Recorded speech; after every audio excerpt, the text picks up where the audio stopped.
Sur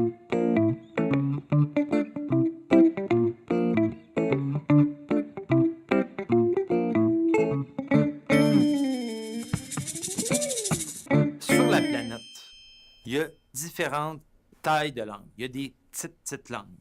Il y a des petites langues. Il y a des moyennes langues. Il y a des grosses langues. Puis il y a des grosses langues. Puis les grosses langues, là, ils ont tendance à se promener dans l'univers, là, poum, poum, poum.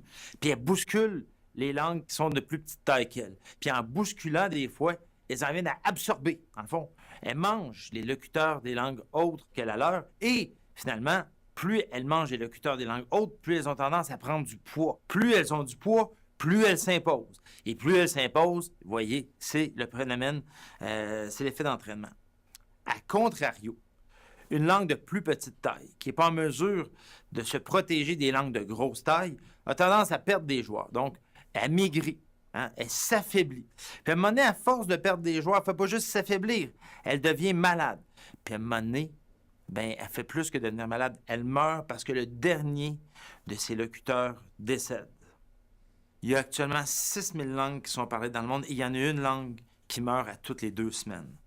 À la fin de ce siècle-ci, on aura perdu la moitié de la diversité linguistique et culturelle.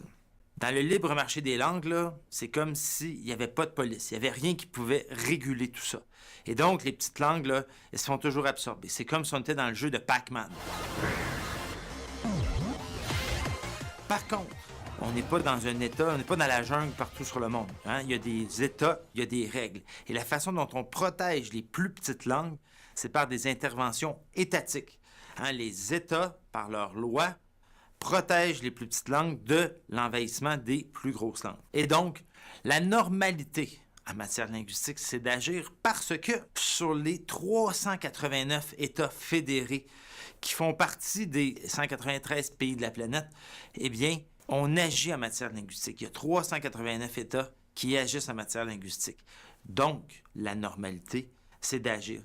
Ce qui est anormal, c'est de laisser l'univers être régulé par ce qu'on appelle la loi de la jungle en matière linguistique, parce que dans ce cas-là, les grosses langues plus pesantes vont vraiment manger les langues de plus petite taille. Dans le cadre des conférences que je donne un peu partout au Québec, que ce soit dans les cégeps, dans les partis politiques, dans les syndicats, dans les bibliothèques publiques, quand je pose la question « c'est quoi une institution publique ?» Là, je vois des faces de monde qui sont comme « Puis là, j'ai des réponses du genre « Une institution publique, bon, c'est une place où il y a des fonctionnaires qui se pognent là derrière, puis où est-ce qu'il y a un ministre véreux, là, qui finalement fait pas grand-chose, puis qui reçoit des enveloppes brunes. » C'est une image pas mal négative. Mais dans la réalité, ce sont des établissements, des bâtisses en ciment ou en différents designs qui abritent des travailleurs qui offrent un service public à la population. Et ces services publics-là peuvent être offerts par différents ordres de gouvernement. Donc, par exemple, au niveau provincial, hein, il y a tout ce qui est les CPE, les écoles primaires, secondaires, les cégeps. Il y a aussi les hôpitaux. Toujours au niveau provincial, tu as les établissements qu'on appelle parapublics, les institutions parapubliques comme les universités. Il y a aussi les sociétés d'État comme la SAQ et Hydro-Québec. Au niveau fédéral, ben là, il y a, par exemple, les bureaux de Service Canada, les bureaux des passeports, l'armée, Patrimoine Canada et l'ensemble des ministères. Donc ça, c'est un autre exemple d'institution publique. Eh bien, ces institutions-là ont 3 rôles majeurs qu'elles exercent dans l'aménagement linguistique d'un territoire donné. Le premier rôle, elle donne du prestige à une langue.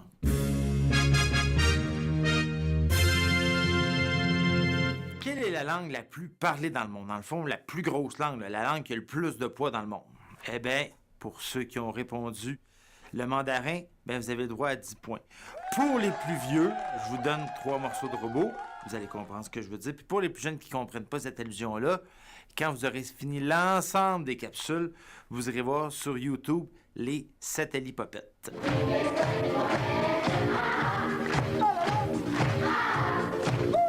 La langue qui a le plus de poids sur la planète, c'est le mandarin. Mais au Québec, c'est pas une langue qui est prestigieuse. C'est pas une langue qui est importante. Pourquoi?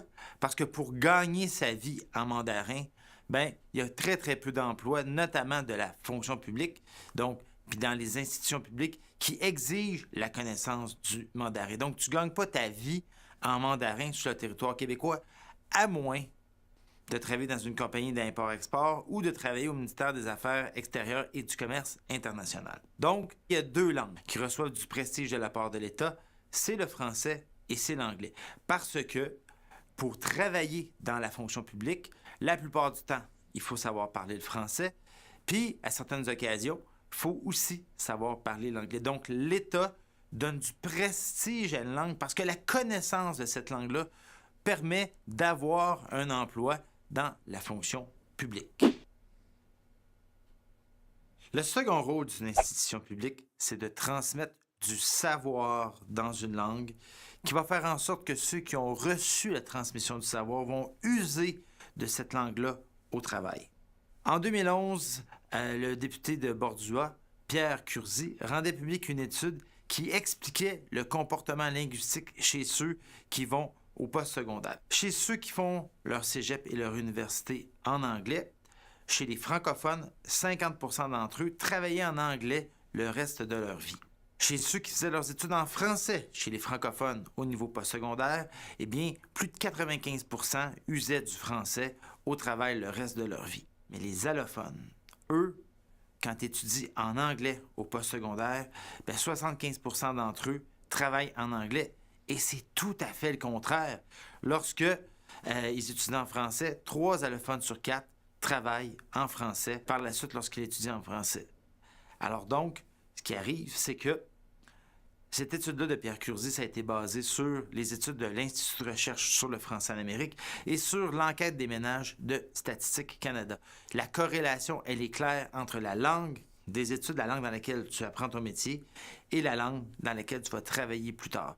La langue maternelle a une incidence, mais une des grandes incidences, c'est bien la langue des études. Donc, la langue dans laquelle l'institution publique nous a transmis un savoir. Le troisième rôle des institutions publiques, c'est de transmettre de la culture dans une langue et même un attachement affectif à une langue plutôt qu'à une autre.